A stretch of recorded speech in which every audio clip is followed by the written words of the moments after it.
Hello, and welcome to Zap the Gender Pay Gap, the podcast series where we expose the elephant in the room. The elephant's name, the gender pay gap. I am coming to you from Memphis, Tennessee, located on the banks of the mighty Mississippi River. Nestled in the southwest corner of the state, Memphis is home to the blues, barbecue, and so much more. I am your host, Gwendolyn Tucker. Thank you for joining me for this episode of Zap the Gender Pay Gap. I am your host, Gwendolyn Tucker. You can look for my podcast on Apple, Spotify, Google, and YouTube. And please subscribe so you never miss an episode. That will also help me in the ratings as well. So please subscribe and like on each of my episodes. Now, I created this podcast series to expose the elephant in the room. Now, in exposing this elephant in the room, I'm going to make it visible, and I'm covering it so the whole world can see it for what it truly is. Now, I refer to it as the elephant in the room because some people aren't aware that the gender pay gap exists. Some who know it exists typically don't talk about it. So this elephant in the room, the gender pay gap, continues to eat up to 18% of a woman's payday and paycheck every single payday. Now, this elephant is an eating machine. Not only does it eat up a huge chunk of a woman's paycheck, the gender pay gap varies by age. In addition to eating up to 18% of her paycheck, as women age in the workplace, guess what? The pay gap increases. So it's more than 18% in some cases. And for women of color, the pay gap is larger than for non-women of color. Also, the gender pay gap, it varies by state. Yes, even the state in which you reside can impact your pay gap. And then the gender pay gap can vary widely by occupation. More often than not, and the stats show this, women tend to be employed in lower paying jobs compared to men. And even when they are in those lower paid jobs, some of the data shows that males tend to make more. And so on average, they make more than women. So, and I discuss these facts in more details in episode 2. So please go check it out. Don't take only my word for it. I want you to do your homework. So take a listen to episode number 2, as well as do your research to find out if what I say is actually true. So now, why do I want to tell you this? For one reason is that I am on a mission to show women how to close their pay gap and to dispose of the effects of this elephant in the room, this elephant who is taking up a huge chunk of a woman's pay. Now, you may be asking, and so just how do you do that? Well, as you've heard me say before, I'm glad you asked. I host a conversation on ways to get a raise in 90 days. And in that conversation, I share the path I took that resulted in me experiencing increased financial freedom during my days in paper manufacturing. At the time I left corporate, I was earning base pay well above $100,000 plus bonus, plus bennies. And those bennies were in the form of stock options. Now, I do have a degree in accounting, and I earned my designation as a certified public accountant after starting my career. So numbers truly resonate with me. But you don't have to be an accountant to know that earning 18 to 20% less than you could and should is definitely not good, either in the short term nor in the long term. Now, if you listened to one of my episodes before, you know that one of my favorite mottos is women, we work hard for our money. Why not take home all of it? We might as well, huh? So, in today's episode and in next week's episode, because for the month of July, since we've celebrated Independence Day, I'm talking about financial freedom. And so, over the next 2 episodes, I will talk to you and share with you about my pathway to increased financial freedom during my days in corporate. But before I do, I want to remind you that financial freedom is not only about the amount of money you make or earn, it's about the amount of money that you keep and multiply. What do I mean by that? Well, if you spend more as you make more, guess what? You will have little to nothing left over. Also, most jobs are not designed to make you wealthy. Jobs provide an income stream to fund your present as well as some of your future. But you have to decide how to multiply it to produce increased financial freedom. And I'm going to go into more detail on a future episode about how to multiply money that comes in from the revenue stream called job. Okay, so let's talk about ways I got a raise in 90 days. They involved me making these moves, and these moves involve moving up, taking a lateral move, or also moving sideways, as well as moving out. Now, making these moves required me to take some risks, to get out of my comfort zone, to get away from the familiar, and in some cases, even moving to another state. All of them eventually resulted in increased pay and ultimately increased financial freedom. So let's take a look at the moves I made, and I'll share in more detail.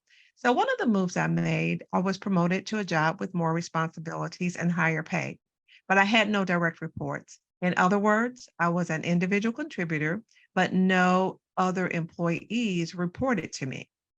Another move I made was moved up was I was promoted to a leadership position. It was a job with more responsibilities, higher pay, and with direct reports. I will say that the largest raise in pay that I received during my career came when I took on a leadership position. Why?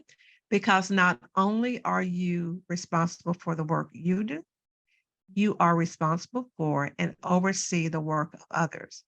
And as some of us can attest to, everyone who's in a leadership position is not necessarily good at it. So to be in a leadership position and to be good at it garners extra and possibilities and opportunities, and with it, potential pay. Now, the moves I mentioned thus far were moves that I made up the organization with increased responsibility as well as increased pay. But a third move I made was a lateral move. It was the same grade and same pay, but no direct reports. I moved from a job in finance and accounting into IT. Now, how in the world does a person with an accounting degree end up in IT? Well, it was unusual for me, but it was one of the best moves I could have made. Plus, this move involved me relocating to another state with the same employer. It really made no sense on paper to go from overseeing an audit scope of billions of dollars in assets to a singular contributor role in IT. Yes, it made no sense on paper, but guess what? It did wonders for my bank account and for my career.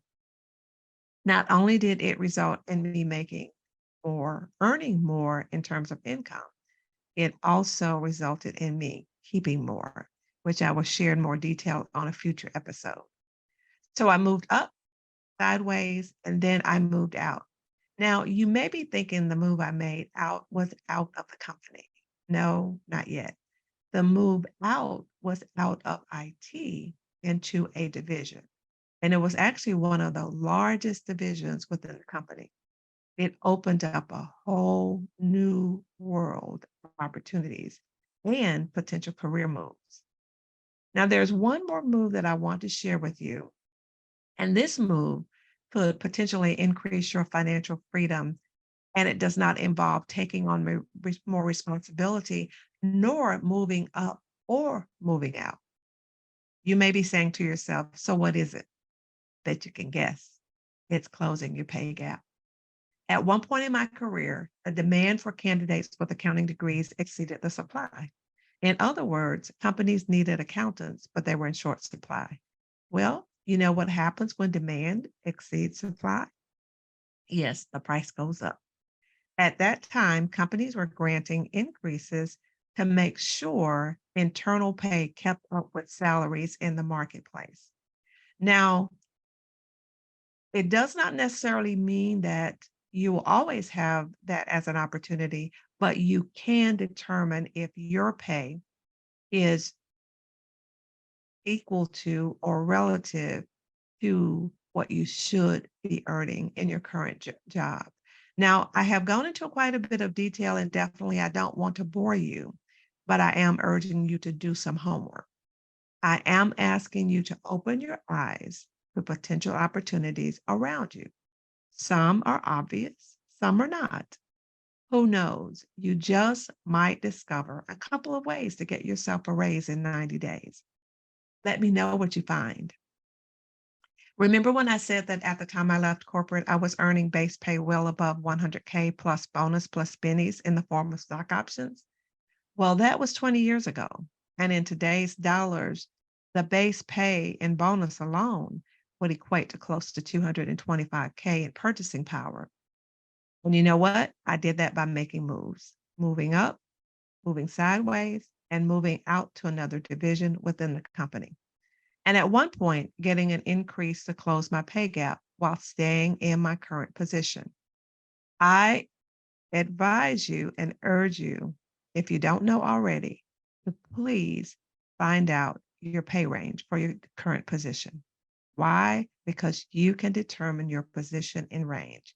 And you can also determine based on how you're performing, does your current pay equate to the work that you are expending and putting out? Now, I am serious about showing women how to create a greater degree of financial independence. If that describes you, give me a call. I'd love to show you how. Now, also, if you like what you hear, please share with another woman in the workplace who is caught in the gender pay gap, who may be unaware. She may not be aware of this particular information, and your sharing it with her could make a huge difference in her life.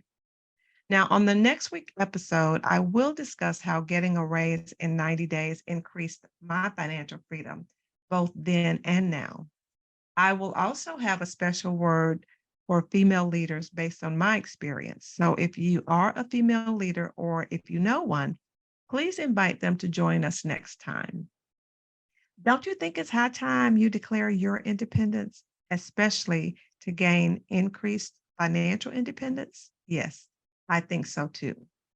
Thanks so much for joining me today.